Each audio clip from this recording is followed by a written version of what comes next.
নমস্কার বন্ধুরা। রাস্তায় বেরোলেই যুদ্ধ। একদিকে অটো, অন্যদিকে টোটো, আর মাঝখানে আমাদের সুবিধাবাদী পটলবাবু। আজকের গল্পের নাম অটো বনাম টোটো, আর মাঝখানে পটলের ভুরিভোজ। দুপুর 2টো। চৌরাস্তার মোড়ে অটো ইউনিয়নের মিটিং চলছে। দাবি, রাস্তা থেকে সব টোটো হটাতে হবে। পটলবাবু গলায় একটা লাল গামছা পেঁচিয়ে অটো চালকদের ভিড়ে ঢুকে পড়লেন। এসেই এক বিশাল হুঙ্কার, অটো ইউনিয়ন জিন্দাবাদ। এই টোটোগুলো রাস্তার জঞ্জাল। হঠাও, ভেঙে দাও, গুঁড়িয়ে দাও। অটোর লিডার পটলবাবুর তেজ দেখে মুগ্ধ। কাছে ডেকে বললেন, দাদা, আপনার মতো বিপ্লবী লোকই তো চাই। গলা শুকিয়ে গেছে, যান প্যান্ডেল থেকে এক প্যাকেট বিরিয়ানি আর কোল্ড ড্রিঙ্কস খেয়ে নিন। পটলবাবু মনে মনে বললেন, হা হা, শালা অটো চড়ি না 10 বছর, কিন্তু বিরিয়ানিটা তো ফ্রিতে পেলাম। পটলবাবু গপাগপ বিরিয়ানি খেলেন। তারপর আড়ালে গিয়ে লাল গামছাটা খুলে পকেটে পুরলেন। পকেট থেকে বের করলেন একটা সবুজ গামছা। মাথায় বাঁধলেন এক ফালি কাপড়। লুক চেঞ্জ করে পটলবাবু এবার রাস্তা পার হয়ে চলে গেলেন উল্টো দিকের টোটো ইউনিয়নের প্যান্ডেলে। সেখানে তখন টোটো চালু করার আগে ফুঁসছে। পটলবাবু গিয়েই কান্নাজড়িত গলায় চিৎকার করে উঠলেন, ও ভাই টোটো, তোমরাই গরিবের বন্ধু গো। ও ওই অটোওয়ালারা সব গুন্ডা, ডাকাত। অটো হটাও, পরিবেশ বাঁচাও।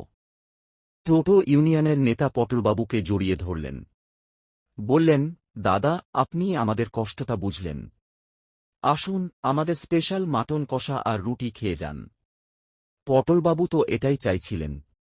এক হাতে রুটি ছিঁড়ছেন আর মাটন চিবোচ্ছেন, আর মাঝে মাঝে চিল্লাচ্ছেন, টোটো জিন্দাবাদ, অটো নিপাত যাক।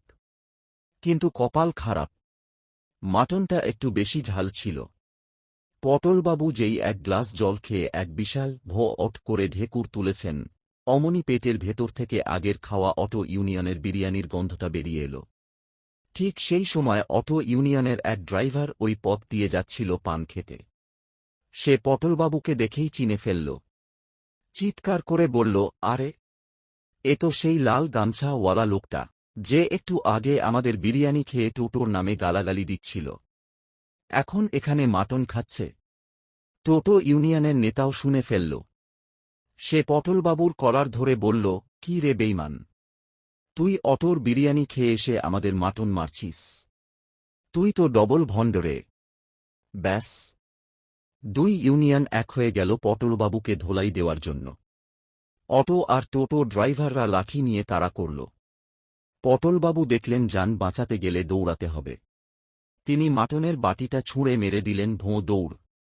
দৌড়াতে দৌড়াতে পটলবাবু হাঁপাতে হাঁপাতে বললেন, হাহো হাহো হা, সারা অটো আর টোটো কোনোদিন এক হয় না, কিন্তু আমাকে মারার জন্য এক হয়ে গেল।